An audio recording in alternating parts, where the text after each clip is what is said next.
Welcome to the ChannelX 2025 Leaders Interviews. Delighted to be joined by Chris Turton of Ecommerce Intelligence today. Welcome, Chris. How are you? Yeah, good. Thank you, Chris. How are you? I'm great, thanks. Now, first of all, for those that don't know you, tell us a little bit about yourself. So you're running Ecommerce Intelligence, which is as an Amazon agency. But how did you get into it? How did you start off with marketplaces? Well, that happened many, many moons ago, about 15 years ago now. I started working on building websites, which obviously then led into e-commerce, which then led into marketplaces. So I started working with a business that was running Google, and we were like, how do we develop this even further? So we started looking at Amazon about 14 years ago. So very, very early days when it was predominantly a bookshop with a few extra items here and there. And that's kind of where it developed. So did multiple different e-commerce management roles, developed eBay, Amazon, multi-marketplaces. And then in 2019, I decided that, do you know what, I can go out on my own and do my own consultancy, because I knew there was a huge spectrum of opportunity there. And that's kind of where e-commerce intelligence has grown, really. And why focus on Amazon? I think it was quite apparent that it was going to become the largest growing. I mean, it became so quickly moving in terms of its size. Back even sort of mid 2015, 2016, we could see where it was growing in terms of eBay and other marketplaces and the velocity it was gaining. And my skill set really evolved there as well. Amazon's quite technical, as you know, from the brand side and the technical side. So it was a case of really understanding those challenges for the businesses that I work with as an e-commerce manager, and saying, do you know what, there's a lot of scope here. And that's kind of where it all began, really, and Amazon now, it's now 40% of the entire e-commerce marketplace scope. There's constantly challenges that face it. And we're obviously always looking into seeing how do we make them the best opportunities for our clients. So we do dabble in other marketplaces, but Amazon still takes up the lion's share. And we do that really, really successfully. So tell us about your Amazon agency, Ecommerce Intelligence. What's the size of it nowadays? How many people do you have working there? And what are you doing on a day-to-day basis?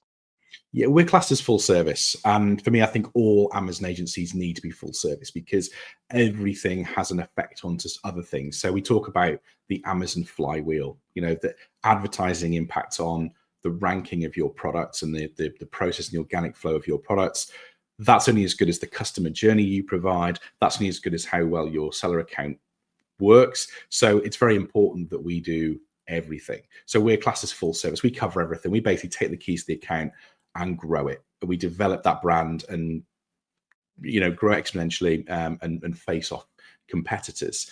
We've got a team of 11 account managers that are working across 67 clients. So it's quite sizable. They have quite a few clients each, but we are really able to get into the processes that we've refined over the last 5 years to really get the most out of the clients. So everything that we do is always refined to what is the most efficient and best way to do this. And we always use data for that backup. We're not going to go through a catalog of 10,000 products and say, let's just start at the top and work our way down. So everything we do is really efficient in terms of how we do that. So I know there's no such thing as a typical client, so this is probably an unfair question, but what is the journey with a typical client? When they first approach you, how do you engage with them? What sort of things do you talk about them? Where do you actually get started on their Amazon account? And then what sort of things can they expect to get from you? Do you start with looking at their offers on Amazon and optimizing them? Do you look at the brand and the brand registry? Do you look at where do you actually get started? It all depends on the challenge that the brand brings to us. So yeah, we typically only work with brands and brand owners, because that's where the real control is on Amazon. Resellers, retailers, not so much. But typically a client will come to us normally with a challenge. Sometimes it can be just growth. Sometimes it can be intellectual property infringements they've had. They've got a very complicated retail space where they've had for years and years and years multiple sellers jumping on their product listings, not representing their brand in the best way. It could be challenges with advertising. So we tend to start where they tell us those challenges are, and then we start looking at the data. And that's what really sets us apart in terms of how we work, how we build. It's really being data driven and saying, okay, we see you saying that, but what we're saying in the data is this, and we build that plan in advance. So, you know, if we take someone like Nickwax, who is a sort of a mid-range brand, they sell to some of the biggest retailers, that one of the largest waterproofing brands, I think, in the world. You know, we took them from doing just a few £100,000 in Seller Central 2 years ago. They're now doing 2.4 million in the last 12 months, just on Seller alone. You know, we help support both their Amazon retail business, which is where Amazon buys directly, and also their Amazon seller business, because that seems to be the most common and best approach for them as a brand. And what are the kind of the big challenges that you see for brands on Amazon in 2025? I mean, Amazon's always changing. There's always something new, but where do you see the biggest kind of focuses available for brands to actually address? There's one that comes up every time. So when we take on a new customer, we always look at their cost of goods, their margins they're making. And what we found was that in over about 82%, I think is the metric at the moment, of every new client we take on, and you know, the last 13 years I've worked with 220 different Amazon sellers and vendors. The challenge has always been down to margins and understanding fees, because Amazon changes fees all the time. You know, they might change their FBA fees once a year. I mean, they've said they're not changing their fees this year, but we've seen other challenges with costs and things that emerge into the actual referral fee process and getting money back. So margins and profitability are always the biggest problem, and it's ones that most brands haven't fully addressed. We've seen it before. We've taken clients on that are, you know, quite big. They haven't associated referral fees with their account. They haven't looked at returns. They haven't looked at, you know, other little fees that go into that. So that's really important, because for us, we want customers to stay with us, and what we don't want to do is grow them this huge revenue and then all of a sudden they go, we've not made any money. So we're very keen to make sure that we're very much focused on their net margins. And it also helps us with our data as well, because we can, when we're doing our analysis of all these products, we can say, actually, you've got 5 products here that are hitting 30%.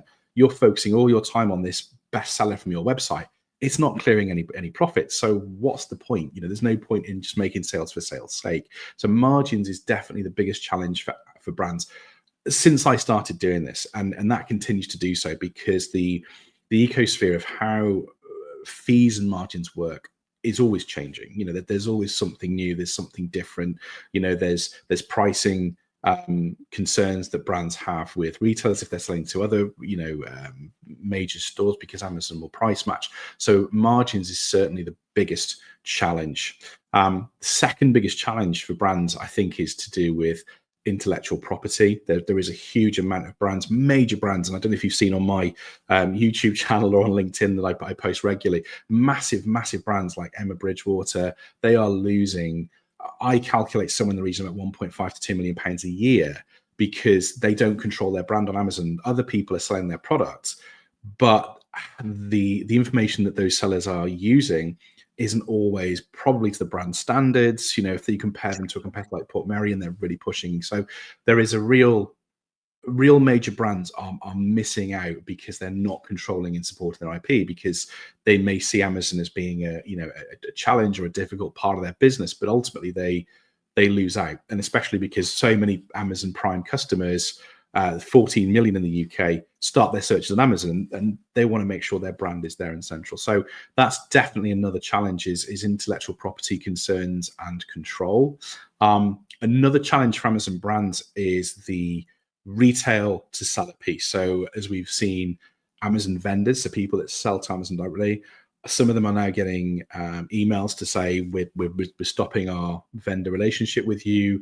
They're losing their vendor manager. They're losing a bit of control there. So brands that are effectively a medium size are losing out there, and they need to make sure they've got a Seller Central account to be able to make that jump if and so it's needed. And we always recommend, and a lot of our peers also say, that going on to something called the hybrid model between vendor and seller is also a really key thing.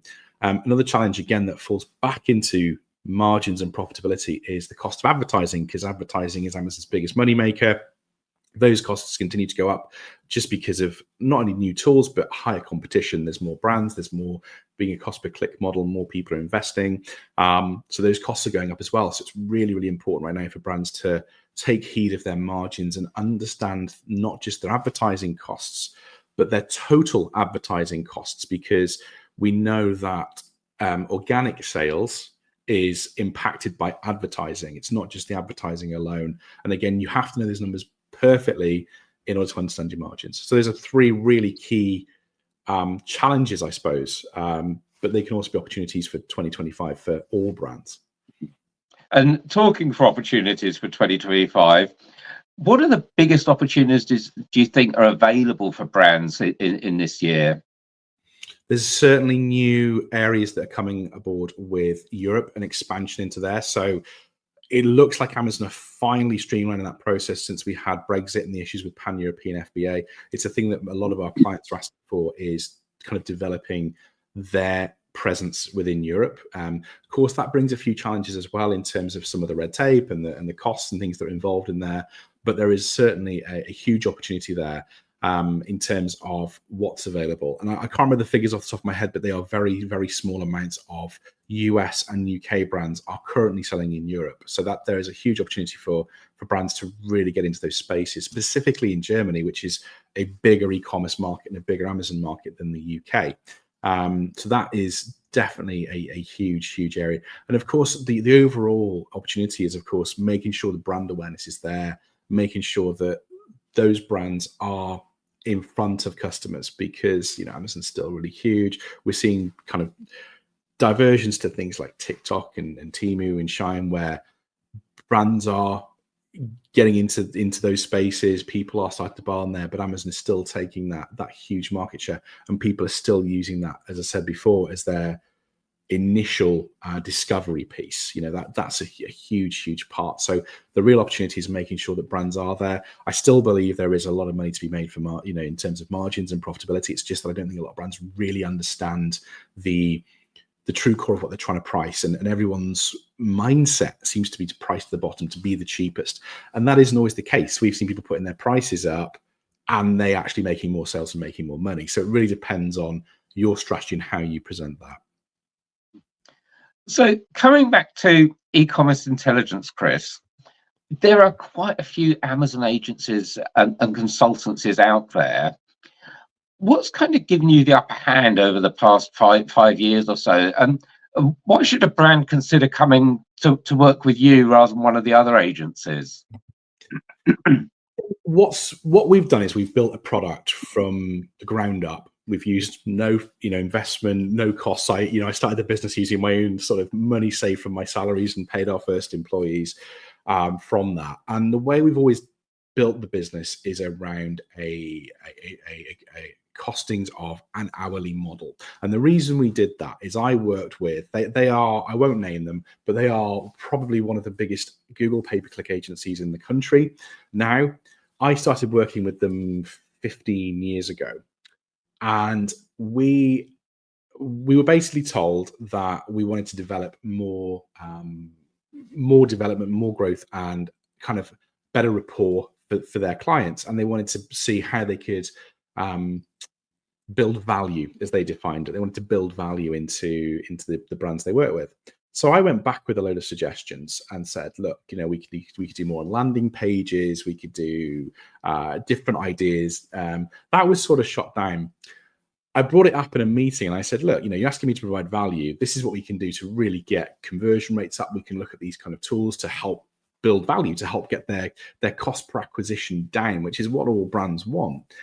And because I brought it publicly in front of the team, it didn't go down very well. The following day, I was fired from that agency, and I'd worked with them for about just over a month, I think it was. And the reason was because their entire model was all around revenue by what they call media spend. And this used to be, I don't know if this is still a common thing because we've never done it. But what they were doing was they were billing their clients, and this was no small amount, by the way. You're talking, well over 5 figures per month. they were billing their clients a percentage of media spend. So in other words, what they were doing was if their client spent £100,000 on Google PPC ads, they were taking 8% of that. And that was their sole model and goal, was commissions, not on revenue and performance, but actually on spend. And I hated that. I absolutely hated that model. I still hate that model to this day. And what I decided to do was build this agency all around the idea of clocking. So the unfortunate sort of comparison I have to make is to a solicitor, but it's true. It's all clocked. Billable hours. Billable hours, exactly. But it's every single thing we do is detailed to the second. So we can tell a client exactly how long it's done us to do a product listing title or something really basic, or to look at their negative customer experience rates and make suggestions towards that. We can detail that down to the second, who's done it, on what date, the whole works, complete transparency. And I just wanted to make sure that the clients we were working with knew that that was our process. Our process has always been super transparent in terms of how we work. And what I've always found is, and I mean, it does work for the people. They either work on, the usual one for our industry is commission and retainers. So they will charge a set retainer and a commission. I've never agreed with a commission model, just because that might work for sort of smaller clients. But the problem is with Amazon's a partnership, and this is the same across most e-commerce. It's a full partnership, and you are relying on that other brand. So we worked with a major brand a few years ago. They had a patent that was involved. There was loads of Chinese sellers trying to get into their patent. We successfully used brand registry to remove all these copycats. They became a massive brand. They were, and probably still are, one of the largest sellers of a particular product type. I'm not going to name them because they're quite well known. They went bust because they ran out of stock and couldn't get stock. So if we'd watched a commission model, we would have lost out, despite the fact they were growing. They were number one. They had something like 6 or 7 Amazon's Choice badges for this category. They were doing hundreds of thousands of pounds a week, but they just ran out of stock and they couldn't formulate that business. So Amazon is a partnership, 100% in terms of the clients you work with. So commission models are reliant on both parties, but with the retainer model, just going back onto the commission model. The other thing with the commission model is if you're taking a 5% top line sales commission, which is what many businesses do, many agencies do, that 5% top line revenue is eating away your margins. We've done some analysis where some of our clients we've taken on from previous agencies have been paying more in fees than they were taking margin, because on the face of it, 5% revenue is not too bad, but it definitely eats into it.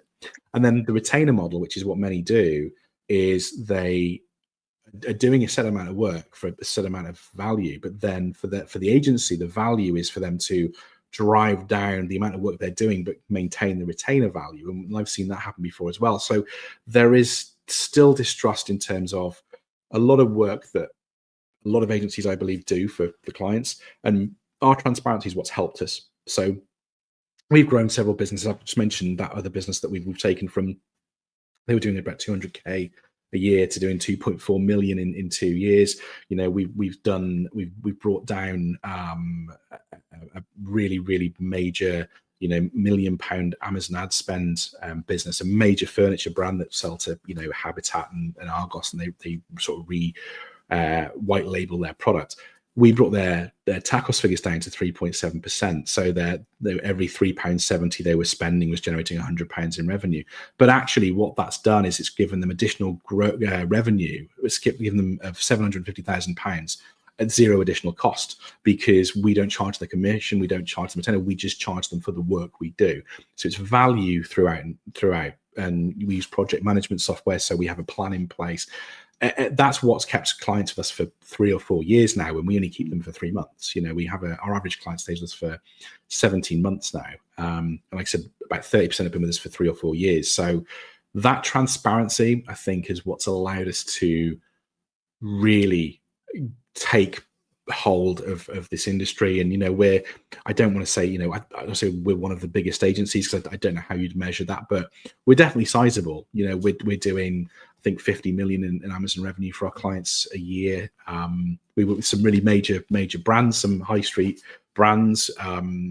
So it's difficult to quantify where we scale, but I think the value of our product is massive in comparison to what I find clients will come to us and say, oh, I was working with this agency and they did X, Y, and Z, or their communication wasn't there, or we didn't really have a plan, or they just did a bit of ads and we couldn't really see what was going on. So I think for us, it's all about transparency and accountability. And that's where we really exceed and excel what we do. Well, I have to say, I'm really liking the model of the transparency of just straight billable hours with here's where the time went, along with the huge focus on the margins and the profitability. Because as you say, at the end of the day, there's no point being a busy multi-million-pound seller if you're not making any money. And do you know what, though? That's what's happening in so many times. We have seen businesses that are churning 7-figure revenues, and we look at them going, you're not making any money here, and the shock when they realize, we had a business that came to us and said, where's this referral fee coming from? We went, that's Amazon's referral fee, and they've been tracking it for 5 years, and you just go, how have you been calculating your profitability from that? And that is a really big one. People are so focused on sales and growth and these sort of ego numbers. We're a multi-million-pound seller on Amazon, we've got the highest brand share, and when we look at it, I'm always the sad, miserable person that just goes, actually you're not. I'm almost the one that's always a bit like, here's a reality check on the situation. So final question, Chris, and we will put some links below this video, but for those that want to focus on their margins and profitability and have an initial chat with you, where do they go to get hold of you? What's the best way of contacting you? Best way to do it is through our website, which is it's under my name, so it's christurtonecommerce.com. And you'll find our sort of links on there and our contact page. But as you'll know, Chris, I'm posting on LinkedIn every single day about sort of Amazon tips, e-commerce guides, the works. So you'll find put your LinkedIn link below as well for you. And I also do regular sort of weekly rants on YouTube as well, which you'll find, again, if you look for e-commerce intelligence on YouTube, you'll find my channel there. And that's I think that covers kind of where I sort of rant on a daily basis. Well, Chris, thank you so much for your time, and congratulations on building up e-commerce intelligence. Thank you very much, Chris. Yeah, well, thank you for having me on this show as well. Thank you.